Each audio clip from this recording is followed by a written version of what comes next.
মানুষ ভুলে যায় তার অস্তিত্ব, মানুষ ভুলে যায় তার শ্রেষ্ঠত্ব, মানুষ ভুলে যায় তার মূল লক্ষ্য। স্বার্থের এই দুনিয়াতে কেহ কাহারও নয়, তবু আমরা এই চিরন্তন সত্যটা যে আমরা মানতেই পারি না। কেউ আমাদের একটু আঘাত করলেই আমরা ভীষণ ভেঙে পড়ি। কেউ অবৈধ সম্পর্ক করে ছেড়ে গেলে আমরা নিজেকে শেষ করে দিতে চাই। কারো স্বার্থপর মিথ্যা ভালোবাসার কারণে আমরা নিজের গলায় দড়ি দিতে কিংবা বিষ খেতে আমরা দ্বিধা করি না। আমরা আত্মহত্যার মতো মহাপাপের পথ আমরা বেছে নিই। আমরা নেশাগ্রস্ত হয়ে ডিপ্রেশনে চলে যাই।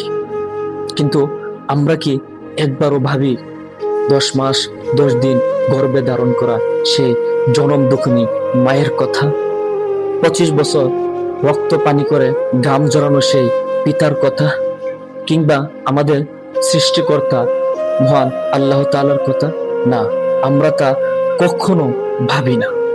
অথচ কোরআনের মধ্যে আল্লাহ তাআলা বলেন, ওয়ালানাবলুওয়ান্নাকুম বিশাইইম মিনাল খাউফি ওয়াল জু'i ওয়া নাকসিম মিনাল আমওয়ালি ওয়াল আনফুসি ওয়াস সামারাত ওয়া বাশশিরিস সাবিরিন।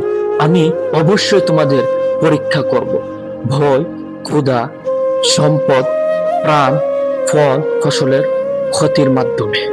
আর ধৈর্যশীলদের সুসংবাদ দাও।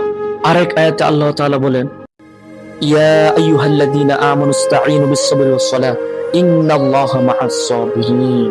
হে ঈমানদারগণ, তোমরা ধৈর্য ও সালাতের মাধ্যমে সাহায্য প্রার্থনা করো। নিশ্চয়ই আল্লাহ তাআলা ধৈর্যশীলদের সাথে আছে। কঠিন পরিস্থিতিতে ধৈর্য ধরো, আল্লাহ সর্বদাই তোমার পাশে আছে। পরীক্ষা সাময়িক, কিন্তু পুরস্কার চিরস্থায়ী।